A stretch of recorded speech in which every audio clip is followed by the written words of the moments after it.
back with Keep It Clean podcast with Mike Zanchi and Joel Craddock.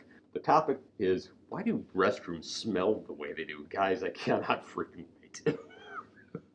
Well, why do they smell the way they do? One of the things on a consulting level, and even when I'm going on bid walkthroughs, I ask questions of people like, how many people do you have in your facility?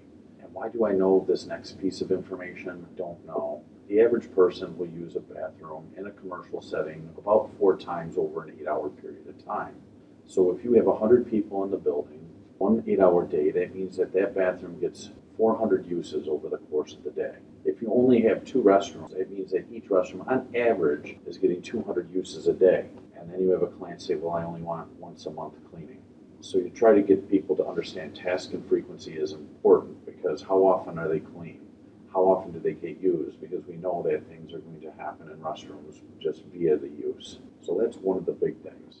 Well, and that kind of leads into the fact of the 2 types of smells that you typically run into, because out of those 400 times it's going to be used, it's not always the same occasion. So what is typically when we're going in and we're working with clients, going in facilities to do the job, what are we running across? You got typically either a lingering type smell. We've all walked into that gas station like, oh boy, which is like a lingering or constant smell, or you have temporary, in the sense that a lot of times, again, how much usage, the type of cleaning, they're doing the intervals and all that.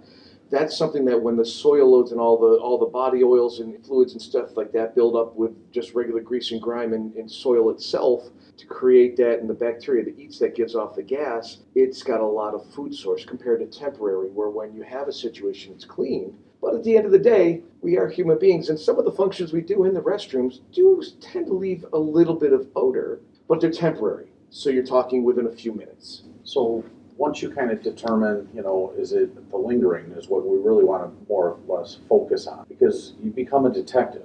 Well, what's the source of the smell? Well, different things kind of put off different odors. So let's talk about mildew. Mildew, it's sweet and sticky, and you're going to find this maybe more in a locker room situation or rooms that have showers. So you might have mildew that's starting to build up underneath the rubber mat. We have the smells that come out of the floor drains. And a big problem right after COVID, when people were going back to buildings that had sat vacant for 2 years, where nobody was going in and making sure that water was being run through the traps of the sinks or even the toilets. Floor drains too. Well, that's, the floor drains. So those types of sewer gases, some of the flies and things that will come into a restroom as well based off of those, and the surfaces themselves, if they're not being cleaned properly. One of the big things is in typically a lot of men's rooms where they have ceramic tile floors and ceramic tile walls. Let's face it, gentlemen, we live in a world where, guys, for whatever reason, tend to mess. Those uric acids will get down into the floor and sometimes soak into the subfloors, and it gives that, what most people would call a restroom smell. Most typical people, even that don't know anything about, that smells like a restroom. And when you can smell those, and I've worked in buildings where you can smell the restroom all the way out in the parking lot, but you have to find the source. You have to start being that detective. Where are the odors coming from? What are they? Because each one of those situations is going to bring about a different solution that has to be done. The factors in the bathrooms as well. A lot of older buildings sometimes don't have good ventilation. It can be definitely, being a detective is a core point of anything we do in the cleaning industry. When you get to that point, so we've gone to the bathrooms, we've flushed the toilets, we've assessed what's going on and all that. Now we're going to start working to develop either the program or remediate that. We have 3 core tenets you're looking at to kind of approach, and can be in a general cleaning approach, but especially in the bathrooms. Your chemistry approach. Your cleaning product has a big part of it. I have a lot of times, even this morning, I was with a client working with them, and it was in a bathroom, because bathrooms are always a key issue.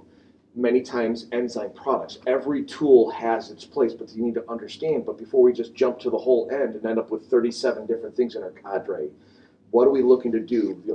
Some of the pH factor comes into what are the typical soils you find in bathrooms in that. So the chemistry is a big approach in finding an effective cleaner. Then from there, the tools. There are many options out there. Many things have pros and cons. Everything is a detective point on that side of it, but whether it's flat mops or it's string mops, is it, vacuums? Can you fit an auto scrubber? Some of these smaller auto scrubbers, there's smaller scrubbers. Looking at the tools that do too. The one this morning, they had a textured epoxy floor. So in that mix came the point of a small scrubber that I was showing them as well, just because of the texture, the nature of that beast. The cleaner can do a lot, but as you can see in the lower valleys, especially through heavy traffic, we were cleaning their most busy restroom in their school. So the tools plays a point. It could even cause linting of a looped mop. You get a lot of linting left behind because it's scratching and removing material. So that's a great point.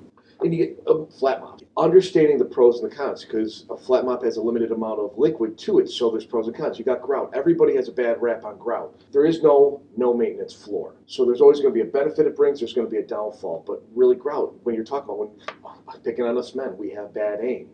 If it soaks in, now let's go back to the tools. How do we soak it out if we're not putting enough liquid? And what tools will let us do that in a time when we have limited amount of time? Why don't we have your contractor in-house?